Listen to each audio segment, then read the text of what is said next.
Chapter 1. An Empty Road. The wheel of time turns, and ages come and pass, leaving memories that become legend. Legend fades to myth, and even myth is long forgotten when the age that gave it birth comes again. In one age, called the Third Age by some, an age yet to come, an age long past, a wind rose in the mountains of mist. The wind was not the beginning. There are neither beginnings nor endings to the turning of the wheel of time, but it was a beginning.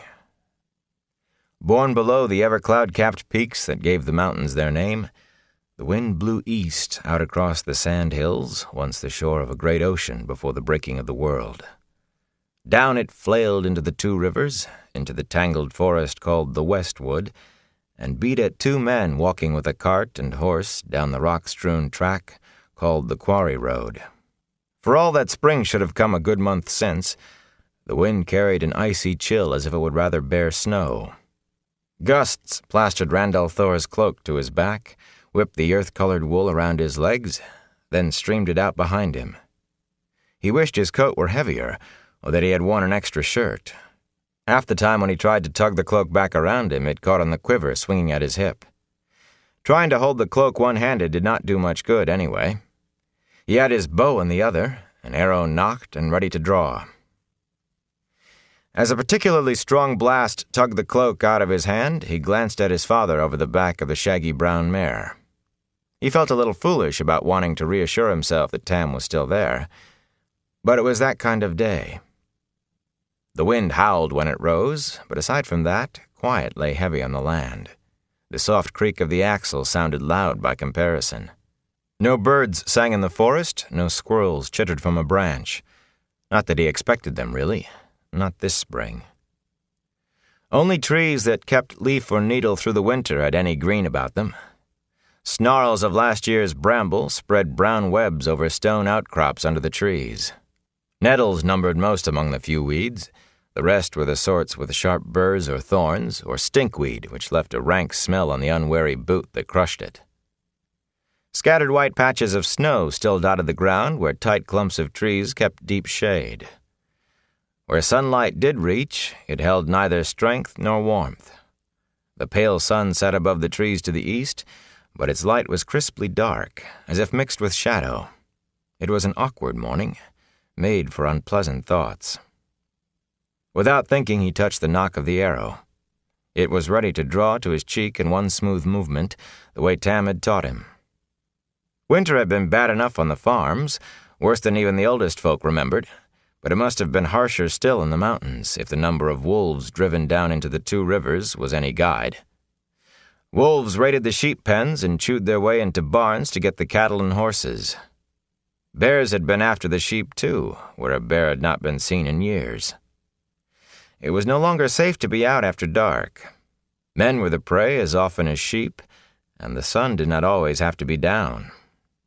Tam was taking steady strides on the other side of Bella, using his spear as a walking staff, ignoring the wind that made his brown cloak flap like a banner. Now and again he touched the mare's flank lightly to remind her to keep moving. With his thick chest and broad face, he was a pillar of reality in that morning, like a stone in the middle of a drifting dream. His sun-roughened cheeks might be lined, and his hair have only a sprinkling of black among the gray, but there was a solidness to him, as though a flood could wash around him without uprooting his feet. He stumped down the road now impassively. Wolves and bears were all very well, his manner said, things that any man who kept sheep must be aware of, but they had best not try to stop Tam Thor getting to Emmonsfield. With a guilty start, Rand returned to watching his side of the road, Tam's matter-of-factness reminding him of his task. He was a head taller than his father, taller than anyone else in the district, and had little of Tam in him physically, except perhaps for a breadth of shoulder. Gray eyes and the reddish tinge to his hair came from his mother, so Tam said. She had been an outlander, and Rand remembered little of her aside from a smiling face, though he did put flowers on her grave every year, at Beltane in the spring, and at Sunday in the summer. 2 small casks of Tam's apple brandy rested in the lurching cart, and 8 larger barrels of apple cider, only slightly hard after a winter's curing. Tam delivered the same every year to the Wine Spring Inn for use during Beltane, and he had declared that it would take more than wolves or a cold wind to stop him this spring. Even so, they had not been to the village for weeks. Not even Tam traveled much these days. But Tam had given his word about the brandy and cider, even if he had waited to make delivery until the day before festival. Keeping his word was important to Tam. Rand was just glad to get away from the farm, almost as glad as about the coming of Beltane. As Rand watched his side of the road, the feeling grew in him that he was being watched. For a while he tried to shrug it off. Nothing moved or made a sound among the trees, except the wind. But the feeling not only persisted, it grew stronger. The hairs on his arms stirred, his skin prickled as if it itched on the inside. He shifted his bow irritably to rub at his arms and told himself to stop letting fancies take him. There was nothing in the woods on his side of the road, and Tam would have spoken if there had been anything on the other. He glanced over his shoulder and blinked. Not more than 20 spans back down the road, a cloaked figure on horseback followed them. Horse and rider alike black, dull, and ungleaming. It was more than habit than anything else that kept him walking backward alongside the cart even while he looked. The rider's cloak covered him to his boot tops. The cowl tugged well forward so no part of him showed. Vaguely, Rand thought there was something odd about the horseman, but it was the shadowed opening of the hood that fascinated him. He could see only the vaguest outlines of a face, but he had the feeling he was looking right into the rider's eyes. And he could not look away. Queasiness settled in his stomach. There was only shadow to see in the hood, but he felt hatred as sharply as if he could see a snarling face, hatred for everything that lived. Hatred for him most of all, for him above all things. Abruptly, a stone caught his heel, and he stumbled, breaking his eyes away from the dark horseman. His bow dropped to the road, and only an outthrust hand grabbing Bella's harness saved him from falling flat on his back. With a startled snort, the mare stopped, twisting her head to see what had caught her. Tam frowned over Bella's back at him. "Are you all right, lad?" "A rider," Rand said breathlessly, pulling himself upright. "A stranger following us." "Where?" The older man lifted his broad-bladed spear and peered back warily. "There, down the—" Rand's words trailed off as he turned to point. The road behind was empty. Disbelieving, he stared into the forest on both sides of the road. Bare-branched trees offered no hiding place, but there was not a glimmer of horse or horseman. He met his father's questioning gaze. "He was there. A man in a black cloak, on a black horse." "I wouldn't doubt your word, lad. But where has he gone?" "I don't know. But he was there." He snatched up the fallen bow and arrow, hastily checked the fletching before re-knocking, and half drew before letting the bowstring relax. There was nothing to aim at. "He was." Tam shook his grizzled head. "If you say so, lad. Come on, then. A horse leaves hoof prints even on this ground." He started toward the rear of the cart, his cloak whipping in the wind. "If we find them, we'll know for a fact he was there. If not, well, these are days to make a man think he's seeing things." Abruptly, Rand realized what had been odd about the horseman, aside from his being there at all. The wind that beat at Tam and him had not so much as shifted a fold of that black cloak. His mouth was suddenly dry. He must have imagined it. His father was right. This was a morning to prickle a man's imagination. But he did not believe it. Only, how did he tell his father that the man who had apparently vanished into air wore a cloak the wind did not touch? With a worried frown, he peered into the woods around them. It looked different than it ever had before. Almost since he was old enough to walk, he had run loose in the forest. The ponds and streams of Riverwood, beyond the last farms east of Emmons Field, were where he had learned to swim. He had explored into the sandhills, which many in the Two Rivers said was bad luck. And once he had even gone to the very foot of the Mountains of Mist. Him and his closest friends, Matt Cawthon, and Perrin Ibarra. There was a lot further afield than most people in Emmons Field ever went, To them, a journey to the next village, up to Watch Hill or down to Devon Ride, was a big event. Nowhere in all of that had he found a place that made him afraid. Today, though, the Westwood was not the place he remembered. A man who could disappear so suddenly could reappear just as suddenly, maybe even right beside them. "No, Father, there's no need." When Tam stopped in surprise, Rand covered his flush by tugging at the hood of his cloak. "You're probably right. No point looking for what isn't there. Not when we can use the time getting on to the village and out of this wind." "I could do with a pipe," Tam said slowly, "and a mug of ale where it's warm." Abruptly, he gave a broad grin. "And I expect you're eager to see Egwene." Rand managed a weak smile. Of all things he might want to think about right then, the mayor's daughter was far down the list. He did not need any more confusion. For the past year, she had been making him increasingly jittery whenever they were together. Worse, she did not even seem to be aware of it. No, he certainly did not want to add Egwene to his thoughts. He was hoping his father had not noticed he was afraid when Tam said, "Remember the flame, lad, and the void." It was an odd thing Tam had taught him.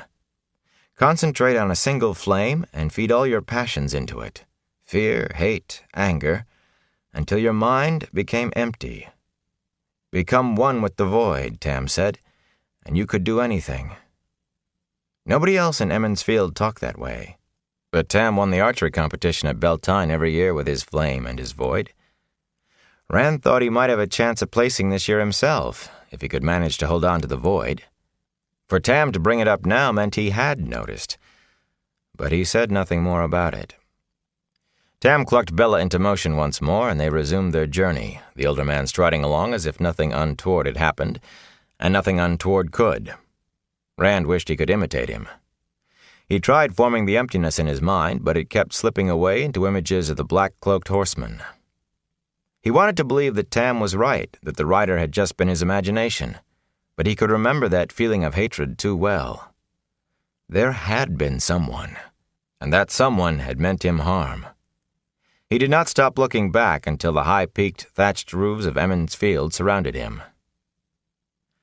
The village lay close onto the Westwood, the forest gradually thinning until the last few trees stood actually among the stout frame houses. The land sloped gently down to the east. Though not without patches of woods, farms and hedge-bordered fields and pastures quilted the land beyond the village, all the way to the riverwood and its tangle of streams and ponds. The land to the west was just as fertile, and the pastures there lush in most years, but only a handful of farms could be found in the Westwood. Even those few dwindled to none miles short of the sand hills, not to mention the mountains of mist, which rose above the Westwood treetops, distant but in plain sight from Emmons Field. Some said the land was too rocky, as if there were not rocks everywhere in the two rivers, and others said it was hard luck land. A few muttered that there was no point getting any closer to the mountains than needs be. Whatever the reasons, only the hardiest men farmed in the Westwood. Small children and dogs dodged around the cart in whooping swarms once it passed the first row of houses. Bella plodded on patiently, ignoring the yelling youngsters who tumbled under her nose, playing tag and rolling hoops. In the last months, there had been little of play or laughter from the children. Even when the weather had slackened enough to let children out, fear of wolves kept them in. It seemed the approach of Beltane had taught them how to play again. Festival had affected the adults as well. Broad shutters were thrown back, and in almost every house the good wife stood in a window, apron tied about her and long braided hair done up in a kerchief, shaking sheets or hanging mattresses over the windowsills. Whether or not leaves had appeared on the trees, no woman would let Beltane come before her spring cleaning was done. In every yard, rugs hung from stretched lines, and children, who had not been quick enough to run free in the streets, instead vented their frustration on the carpets with wicker beaters. On roof after roof, the goodman of the house clambered about, checking the thatch to see if the winter's damage meant calling on old Sen Bowie, the thatcher. Several times Tam paused to engage one man or another in brief conversation. Since he and Rand had not been off the farm for weeks, everyone wanted to catch up on how things were out that way. Few Westwood men had been in. Tam spoke of damage from winter storms, each one worse than the one before, and stillborn lambs, of brown fields where crops should be sprouting and pastures greening, of ravens flocking in where songbirds had come in years before. Grim talk, with preparations for Beltane going on all around them, and much shaking of heads. It was the same on all sides. Most of the men rolled their shoulders and said, "Well, we'll survive, the light willing." Some grinned and added, "And if the light doesn't will, we'll still survive." That was the way of most Two Rivers people. People who had to watch the hail beat their crops or the wolves take their lambs and start over, no matter how many years it happened, did not give up easily. Most of those who did were long since gone. Tam would not have stopped for Whit Conger if the man had not come out into the street, so they had to halt or let Bella run him over.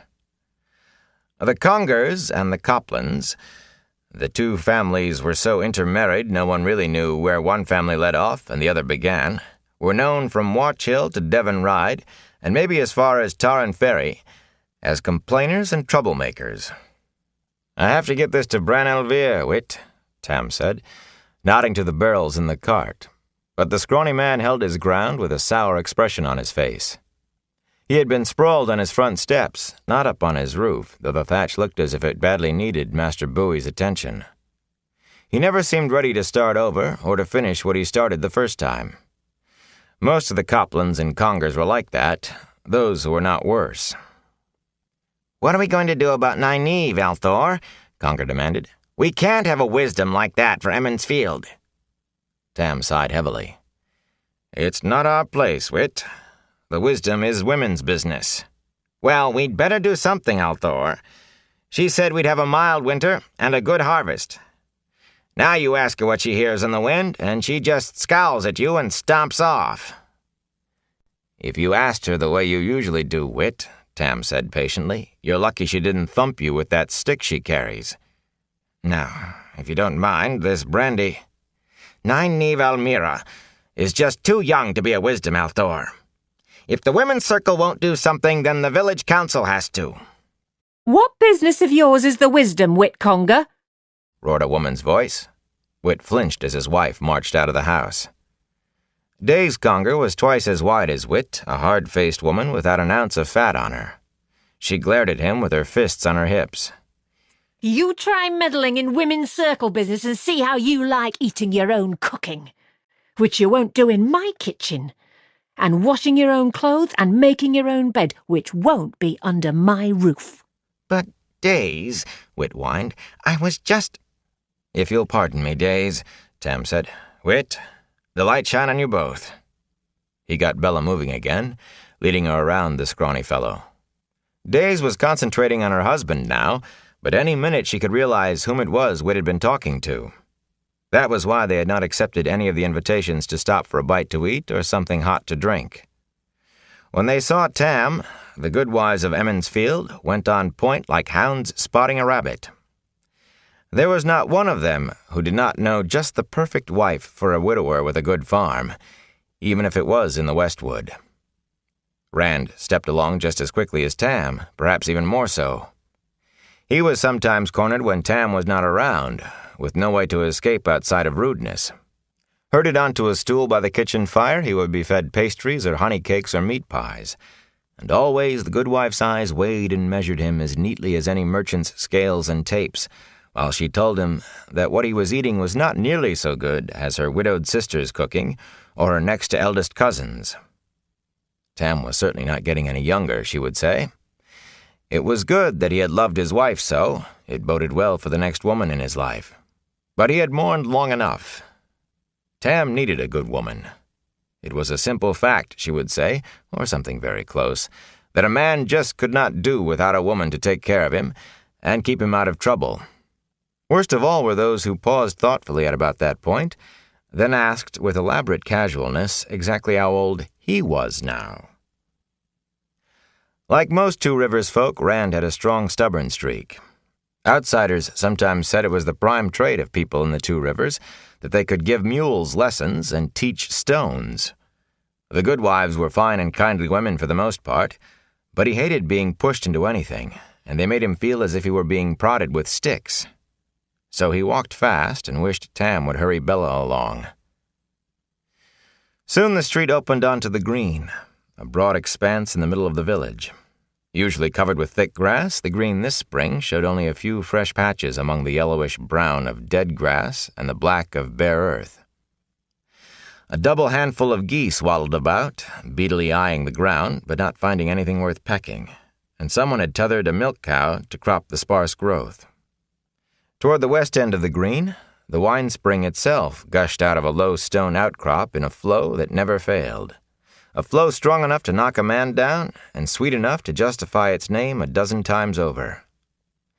From the spring, the rapidly widening wine spring water ran swiftly off to the east, willows dotting its banks all the way to Master Thane's mill and beyond, until it split into dozens of streams in the swampy depths of the waterwood. 2 low, railed footbridges crossed the clear stream at the green, and one bridge wider than the others and stout enough to bear wagons. The wagon bridge marked where the North Road, coming down from Tarran Ferry and Watch Hill, became the Old Road, leading to Devon Ride. Outsiders sometimes found it funny that the road had one name to the north and another to the south, but that was the way it had always been, as far as anyone in Emmons Field knew, and that was that. It was a good enough reason for Two Rivers people. On the far side of the bridges, the mounds were already building for the Beltane fires, 3 careful stacks of logs almost as big as houses. They had to be on cleared dirt, of course, not on the green, even sparse as it was. What if festival did not take place around the fires would happen on the green. Near the wine spring, a score of older women sang softly as they erected the spring pole. Shorn of its branches, the straight, slender trunk of a fir tree stood 10 feet high, even in the hole they had dug for it. A knot of girls too young to wear their hair braided sat cross-legged and watched enviously, occasionally singing snatches of the song the women sang. Tam clucked Bella as if to make her speed her pace, though she ignored it, and Rand studiously kept his eyes from what the women were doing. In the morning, the men would pretend to be surprised to find the pole. Then at noon, the unmarried women would dance the pole, entwining it with long colored ribbons while the unmarried men sang. No one knew when the custom began or why, and it was another thing that was the way it had always been. But it was an excuse to sing and dance, and nobody in the Two Rivers needed much excuse for that. The whole day of Beltane would be taken up with singing and dancing and feasting, with time out for foot races and contests and almost everything. Prizes would be given not only in archery, but for the best with the sling and the quarterstaff. There would be contests at solving riddles and puzzles, at the rope tug and lifting and tossing weights. Prizes for the best singer, the best dancer, and the best fiddle player. For the quickest to shear a sheep. Even the best at bowls and at darts. Beltane was supposed to come when spring had well and truly arrived, the first lambs born and the first crop up. Even with the cold hanging on, though, no one had any idea of putting it off. Everyone could use a little singing and dancing, and to top everything, if the rumors could be believed, a grand display of fireworks was planned for the green. If the first peddler of the year appeared in time, of course. That had been causing considerable talk. It was 10 years since the last such display, and that was still talked about. The Wine Spring Inn stood at the east end of the green, hard beside the wagon bridge. The first floor of the inn was river rock, though the foundation was of older stone some said came from the mountains. The whitewashed second story, where Brandywin Alvir, the innkeeper and mayor of Emmons Field for the past 20 years, lived in the back with his wife and daughters, jutted out over the lower floor all the way around. Red roof tile, the only such roof in the village, glittered in the weak sunlight, and smoke drifted from 3 of the inn's dozen tall chimneys. At the south end of the inn, away from the stream, stretched the remains of a much larger stone foundation, once part of the inn, or so it was said. A huge oak grew in the middle of it now, with a bole 30 paces around and spreading branches as thick as a man. In the summer, Branelvir set tables and benches under those branches, shady with leaves then, where people could enjoy a cup and a cooling breeze while they talked or perhaps set out a board for a game of stones. "Here we are, lad." Tam reached for Bella's harness, but she stopped in front of the inn before his hand touched leather. "Knows the way better than I do," he chuckled. As the last creak of the axle faded, Branalvir appeared from the inn, seeming as always to step too lightly for a man of his girth, nearly double that of anyone else in the village. A smile split his round face, which was topped by a sparse fringe of gray hair. The innkeeper was in his shirt sleeves despite the chill, with a spotless white apron wrapped around him. A silver medallion in the form of a set of balance scales hung on his chest. The medallion, along with the full-size set of scales used to weigh the coins of the merchants who came down from Berlon for wool or tabac, was the symbol of the mayor's office. Bran only wore it for dealing with the merchants and for festivals, feast days, and weddings. He had it on a day early now, but that night was winter night, the night before Beltane, when everyone would visit back and forth almost the whole night long, exchanging small gifts, having a bite to eat and a touch to drink at every house. After the winter, Rand thought, he probably considers winter night excuse enough not to wait until tomorrow. "Tam!" the mayor shouted as he hurried toward them. "The lights shine on me. It's good to see you at last. And you, Rand. How are you, my boy?" "Fine, Master Alvir," Rand said. "And you, sir?" But Bran's attention was already back on Tam. "I was almost beginning to think you wouldn't be bringing your brandy this year. You've never waited so late before." "I've no liking for leaving the farm these days, Bran," Tam replied. "Not with the wolves the way they are, and the weather." Bran harumphed. "I could wish somebody wanted to talk about something besides the weather. Everyone complains about it, and folk who should know better expect me to set it right. I've just spent 20 minutes explaining to Mistress Aldonal that I can do nothing about the storks. Though what she expected me to do..." He shook his head. "An ill omen," a scratchy voice announced. "No storks nesting on the rooftops at Beltane." Sen Bui, as gnarled and dark as an old root, marched up to Tam and Bran and leaned on his walking staff, near as tall as he was and just as gnarled. He tried to fix both men at once with a beady eye. "There's worse to come, you mark my words." "Have you become a soothsayer, then, interpreting omens?" Tam asked dryly. "Or do you listen to the wind like a wisdom? There's certainly enough of it, some originating not far from here." "Mark, if you will," Sen muttered. "But if it doesn't warm enough for crops to sprout soon, more than one root cellar will come up empty before there's a harvest. By next winter there may be nothing left alive in the two rivers but wolves and ravens. If it is next winter at all, maybe it will still be this winter." "Now what is that supposed to mean?" Bran said sharply. Sen gave them a sour look. "I've not much good to say about Nynaeve Elmira. You know that. For one thing, she's too young to... No matter. The women's circle seems to object to the village council even talking about their business, though they interfere in ours whenever they want to, which is most of the time, or so it seems to..." "Sen," Tam broke in, "is there a point to this?" "This is the point, Althor. Ask the wisdom when the winter will end, and she walks away. Maybe she doesn't want to tell us what she hears on the wind. Maybe what she hears is that the winter won't end. Maybe it's just going to go on being winter until the wheel turns and the age ends. There's your point." "Maybe sheep will fly," Tam retorted, and Bran threw up his hands. "The light protect me from fools. You sitting on the village council, Sen. And now you're spreading that Copland talk. Well, you listen to me. We have enough problems without." A quick tug at Rand's sleeve and a voice pitched low, for his ear alone, distracted him from the older men's talk. "Come on, Rand, while they're arguing, before they put you to work." Rand glanced down and had to grin. Matt Cawthon crouched beside the cart so Tam and Bran and Sen could not see him, his wiry body contorted like a stork trying to bend itself double. Matt's brown eyes twinkled with mischief, as usual. "Dav and I caught a big old badger, all grouchy at being pulled out of his den. We're going to let it loose on the green and watch the girls run." Rand's smile broadened. It did not sound as much like fun to him as it would have a year or two back, but Matt never seemed to grow up. He took a quick look at his father. The men had their heads together still, all three talking at once, then lowered his own voice. "I promised to unload the cider. I can meet you later, though." Matt rolled his eyes skyward. "Toting barrels? Burn me. I'd rather play stones with my baby sister." "Well, I know of better things than a badger. We have strangers in the Two Rivers. Last evening..." For an instant, Rand stopped breathing. "A man on horseback?" he asked intently. A man in a black cloak on a black horse, and his cloak doesn't move in the wind." Matt swallowed his grin, and his voice dropped to an even hoarser whisper. "You saw him too? I thought I was the only one." "Don't laugh, Rand, but he scared me." "I'm not laughing. He scared me too. I could swear he hated me, that he wanted to kill me." Rand shivered.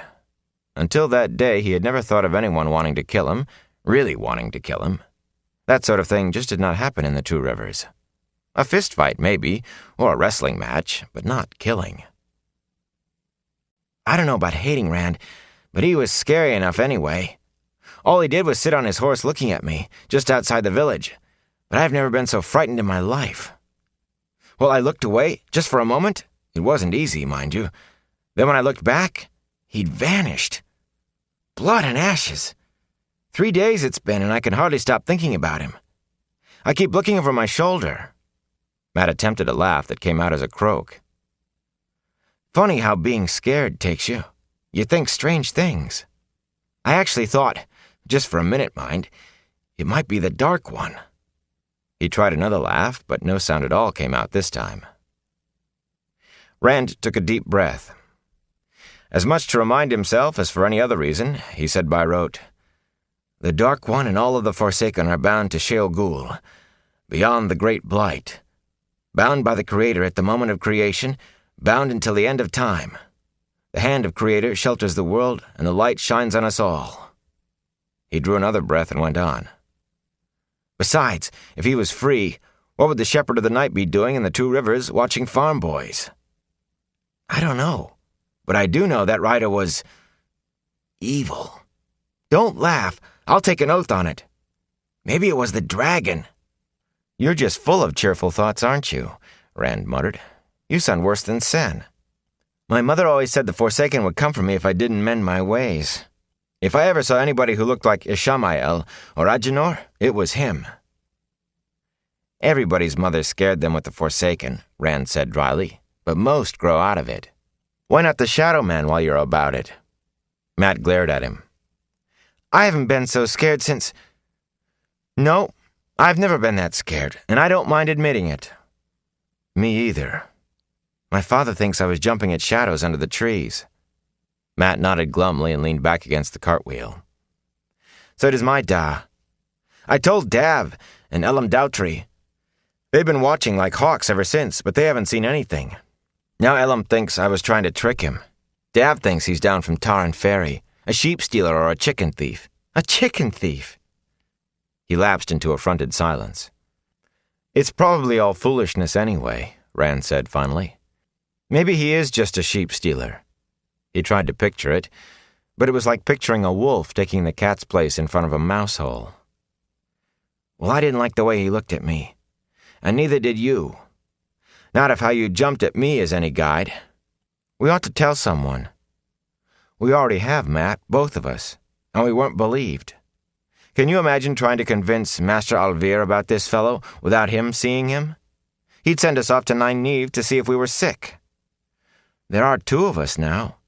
Nobody could believe we both imagined it." Rand rubbed the top of his head briskly, wondering what to say. Matt was something of a byword around the village. Few people had escaped his pranks. Now his name came up whenever a wash line dropped the laundry in the dirt or a loose saddle girth deposited a farmer in the road. Matt did not even have to be anywhere around. His support might be worse than none. After a moment, Rand said, "Your father would believe you put me up to it. And mine?" He looked over the cart to where Tam and Bran and Sen had been talking, and found himself staring his father in the eyes. The mayor was still lecturing Sen, who took it now in sullen silence. "Good morning, Matrim," Tam said brightly, hefting one of the brandy casks up onto the side of the cart. "I see you've come to help Rand unload the cider. Good lad." Matt leaped to his feet at the first word and began backing away.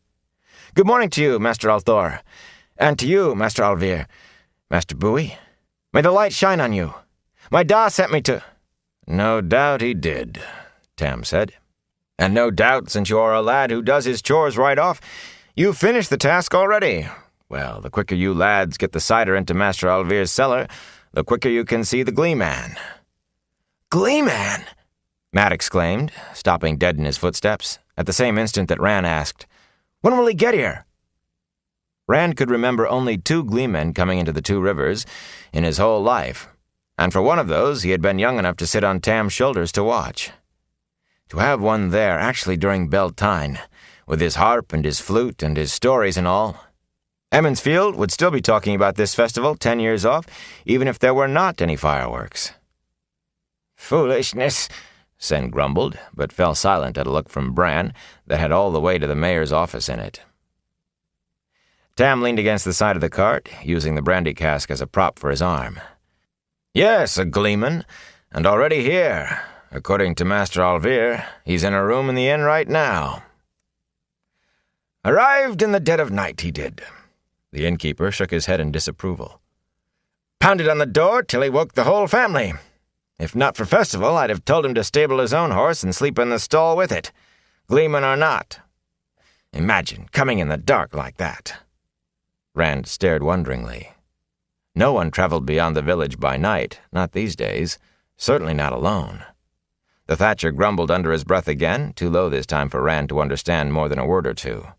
"Madman and unnatural." "He doesn't wear a black cloak, does he?" Matt asked suddenly. Bran's belly shook with his chuckle. "Black? His cloak is like every gleeman's cloak I've ever seen. More patches than cloak and more colors than you can think of." Rand startled himself by laughing out loud, a laugh of pure relief. The menacing black-clad rider as a gleeman was a ridiculous notion, but... He clapped a hand over his mouth in embarrassment. "You see, Tam," Bran said, "there's been little enough laughter in this village since winter came. Now even the gleeman's cloak brings a laugh. That alone is worth the expense of bringing him down from Baerlon." "Say what you will," Sen spoke up suddenly. "I still say it's a foolish waste of money. And those fireworks you all insisted on sending off for." "So there are fireworks," Matt said. But Sen went right on. "They should have been here a month ago with the first peddler of the year, but there hasn't been a peddler, has there? If he doesn't come by tomorrow, what are we going to do with them? Hold another festival just to set them off? That's if he even brings them, of course." "Sen," Tam sighed, "you've as much trust as a tar and ferryman." "Where is he, then? Tell me that, Althor." "Why didn't you tell us?" Matt demanded in an aggrieved voice. "The whole village would have had as much fun with the waiting as with the gleeman. Or almost, anyway. You can see how everybody's been over just a rumor of fireworks." "I can see," Bran replied with a sidelong look at the thatcher. "And if I knew for sure how that rumor started, if I thought, for instance, that somebody had been complaining about how much things cost where people could hear him when the things are supposed to be secret..." Sen cleared his throat. "My bones are too old for this wind. If you don't mind, I'll just see if Mistress Alvir won't fix me some mulled wine to take the chill off. Mayor? Althor?" He was headed for the inn before he finished, and as the door swung shut behind him, Bran sighed. "Sometimes I think Nynaeve is right about... Well, that's not important now. You young fellas think for a minute. Everyone's excited about the fireworks, true, and that's only at a rumor. Think how they'll be if the peddler doesn't get here in time, after all they're anticipating. And with the weather the way it is, who knows when he will come. They'd be 50 times as excited about a gleeman." "And feel 50 times as bad if he hadn't come," Rand said slowly. "Even Beltane might not do much for people's spirits after that." "You have a head on your shoulders when you choose to use it," Bran said. "He'll follow you on the village council one day, Tam, mark my words. He couldn't do much worse right now than someone I could name." "None of this is unloading the cart," Tam said briskly, handing the first cask of brandy to the mayor.